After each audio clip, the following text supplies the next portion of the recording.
Democratic candidate Pete Buttigieg left posers for a selfie at the Iowa State Fair. Chip Somodevilla, Getty Images. 2020 elections. The Democratic mayor is trying to catch up with rivals who have spent more time and resources organizing in Iowa this year. By Elena Schneider, August 16, 2019, 5:10 a.m. Eastern Daylight Saving Time, Tipton, Iowa. Pete Buttigieg burst into the 2020 presidential race by building national excitement on social media and cable news shows. Now, pork chop in hand, he's playing catch-up in the all-important first caucus state. The 37-year-old mayor has yet to snag a single in-state endorsement in Iowa, and while his campaign has 57 staffers on the ground, it expanded to that number only recently.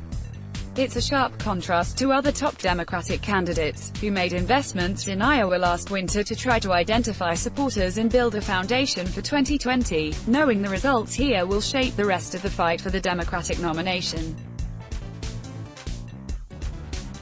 Story continued below. But Buttigieg, who swung through Iowa this week for a series of packed town halls, meet and greets and impromptu conversations at the state fair, hopes his strategy, which he says was partly born out of modern necessity, has given him the resources to run an accelerated Iowa campaign ahead of next year's vote. "You've had to tell a national story quicker," said Buttigieg, who caught fire advertising himself on TV and with donors as an unconventional choice. A gay, millennial mayor who served in Afghanistan, earned a Harvard degree and won a Rhodes Scholarship. "You couldn't just sneak up on people by showing up in an early state, and then explode onto the scene later, but I still think it's the case that local interaction and organization matters." Buttigieg continued, noting that some of his rivals have been organizing in Iowa for a year now. The South Bend, Indiana mayor, for his part, began as a long shot after losing a race for Democratic National Committee chairman in 2017, coming into the presidential race largely unknown and with thin financial resources. "We had to very quickly scale up and bring the resources through the door that we are now plowing into the ground in order to have that kind of campaign capability," Buttigieg added. The national enthusiasm Buttigieg attracted has popped in Iowa, too. At a town hall in Tipton, a woman told Buttigieg that she has been impressed with you from the first cable show I saw with you, adding, "It's nice to finally meet you."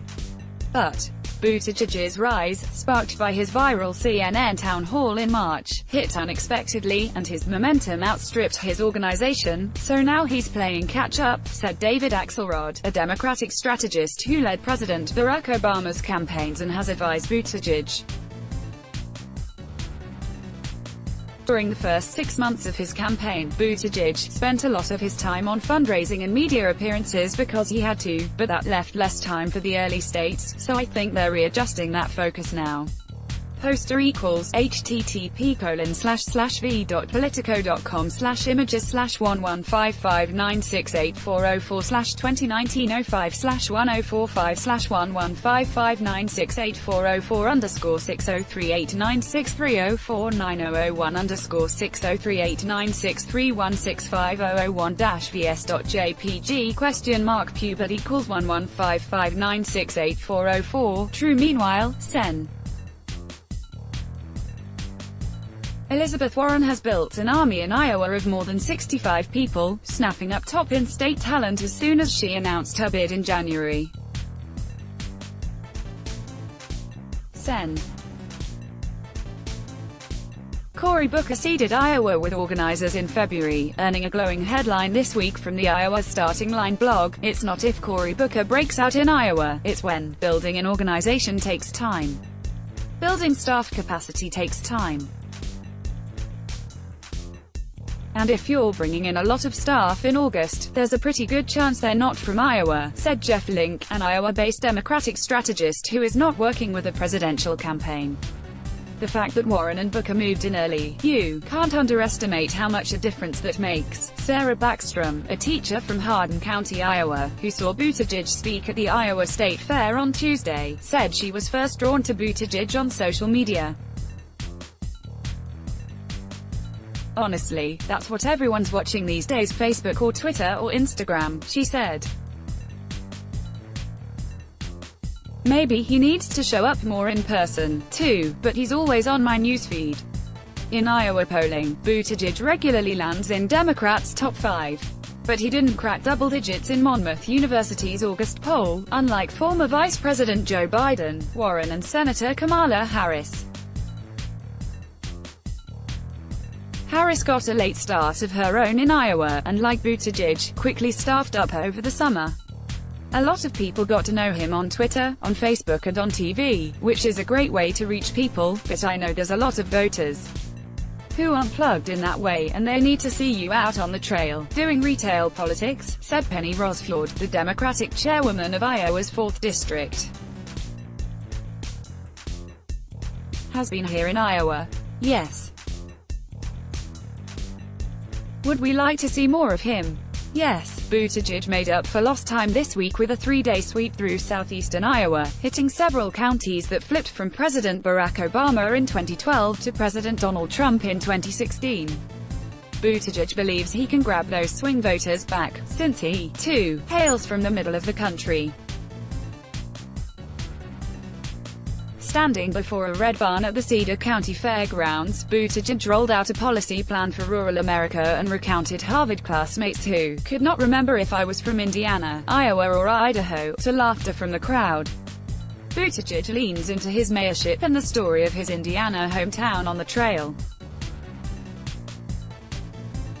But some voters said they worry that he's too cerebral for Midwestern voters to hear his strong story, said Brendan Lyman, a 27-year-old law student from Madison, Wisconsin, who drove to hear many of the presidential candidates stump at the state fair. Appearing distant is a criticism the mayor has heard before. When Buttigieg returned to South Bend after a black man was fatally shot by a white police officer, some observers criticized him for being someone who speaks like someone analyzing a problem rather than empathizing.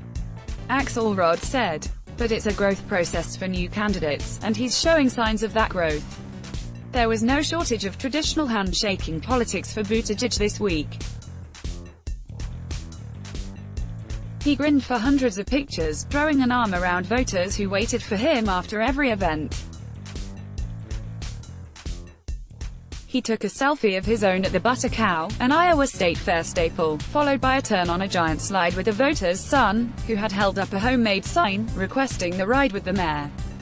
Politico Playbook newsletter. Sign up today to receive the. You can unsubscribe at any time.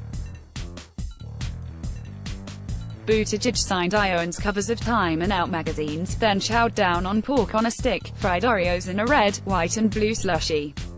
He even took a question on the designated hitter in Major League Baseball in Burlington, Iowa. I feel you ought to have to play both parts of the game, Buttigieg said. Buttigieg said that the Democrats who have been most successful in places like the Midwest and with swing voters, really over the past half-century, JFK,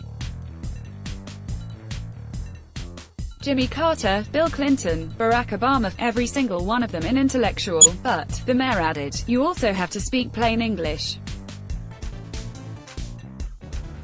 And it's what comes to you naturally as a mayor who cannot get through a grocery store unless you are prepared to explain to residents and voters what your decisions are, why they matter, how it's going to impact them.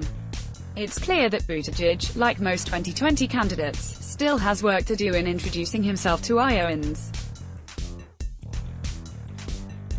Striding through the state fair on Tuesday, a woman shouted to him, through a pack of reporters, camera crews and security guards, "Now, who are you? My name's Pete, and I'm running for president," Buttigieg said. "You're such a young man," the woman replied, appearing shocked. "We need some young blood." This article tagged under, missing out on the latest scoops. Sign up for Politico Playbook and get the latest news, every morning, in your inbox. Show comments, let's block ads. Why?